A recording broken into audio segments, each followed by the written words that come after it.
extremely cold. As anybody watched that game or was at it, the wind was horrific. The two outstanding things that I remember from that game is there was a punt returned for a touchdown by Jim Cillier with no blocking. The second was Robbie's field goal, which to me I still can't believe, and either does Robbie. I think he closed his eyes. I know I did. The ball left my hands, and I kind of just remember looking up, and we didn't even have a rush from the Regina linemen. They kind of put their hands on us and then looked over their shoulder because they couldn't believe that he'd get it anywhere close.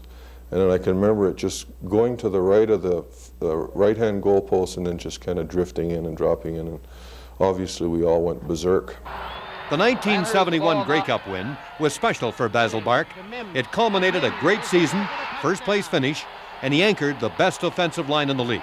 There was two outstanding features I remember about that game. One was the Leon McQuay fumble, and the other one was the unfortunate incident that happened to a young Harry Aboffs, where he fumbled a punt and kicked it out of bounds, and we retained possession of the ball with only something like 2 minutes left in the ball game. But that happened on the 22-yard line, and they were only behind by 6 points, I believe, and they could have won that ball game easily. We legitimately won that Grey Cup, unlike the statement that Pat Marsden from Toronto made that the Toronto Argonauts lost the Grey Cup. We won, we took it from them. A turf toe injury forced his retirement in 1977. Bark then joined another former Stampeder, John Forzani, to build a huge sports shoe empire called Forzani's Locker Room. John Forzani sits at the head, and we'll call him the finance guy of our company. He does all the leasings, and there's 52 leases right now. He does all the leasing and all the financing for all the companies. I run a 28-store division called Forzani's Locker Room. Joe Forzani runs a 6-store chain called Sun Sports, and he has a couple of other concepts attached to that.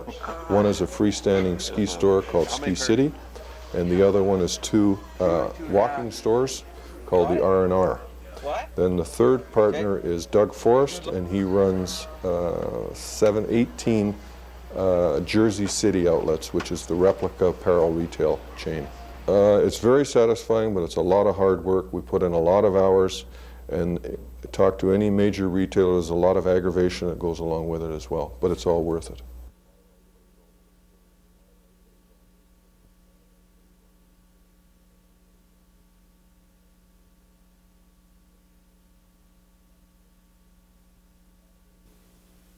After not playing for a couple years, being able to have an opportunity to play football again, I was real excited about that. During training camp, Alan Pitts was an afterthought. The Stampeders didn't think he had the blinding speed to be an outside receiver, but he quickly opened some eyes, running disciplined patterns and catching everything thrown his way. At 27, Pitts is not your average rookie. He left Cal State Fullerton 5 years ago and had 2 ill-fated tryouts with the Los Angeles Rams. He'd been out of football 2 years before getting a new lease on life with the Stampeders. I wanted another opportunity. I just didn't see it materializing. But yeah, I had that attitude that it just wasn't going to happen again, and you know, I would just be working a 9 to 5 from now on. What actually happened, I was a prospect for the draft, and then I broke my ankle like a week before the draft. So I wasn't drafted. Felt pretty bad about that, kind of got discouraged. Then I just thought, well, maybe, you know, football just isn't for me. But he got his chance, and the rest is history.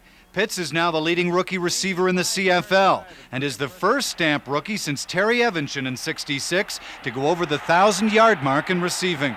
No, I never heard of Terry Evanson, but just to go over 1,000 yards, you know, that was a goal that I said if I did play the whole year, that was something I'd like to accomplish. Allen's 56 catches this season matches the total for his entire college career. That, more than anything, may put his season in perspective. His rags to riches story is one that catches everyone's imagination. You know, the good thing about it is it couldn't happen to a better guy, you know, because he's just a quiet, soft-spoken guy that just does his job, doesn't complain when he doesn't get the ball his way or anything like that. He's just a hard-working guy that you just really like to see success happen to.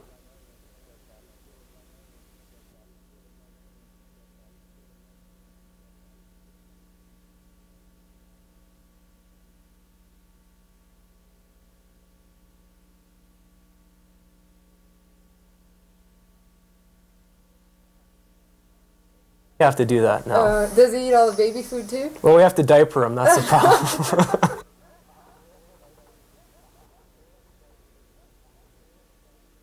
Well, it's a real honor, Ken, to have my name up there with such great players, and it kind of tells me something to be up there with such talent that I must have been pretty good myself, just for a little humor in it, but it's quite an honor, and I'm glad that it's here with the Stampeders. I came to Canada and joined the Stampeders in 1949, and I was a Stampeder for 7 years, and I'll always be a Stampeder.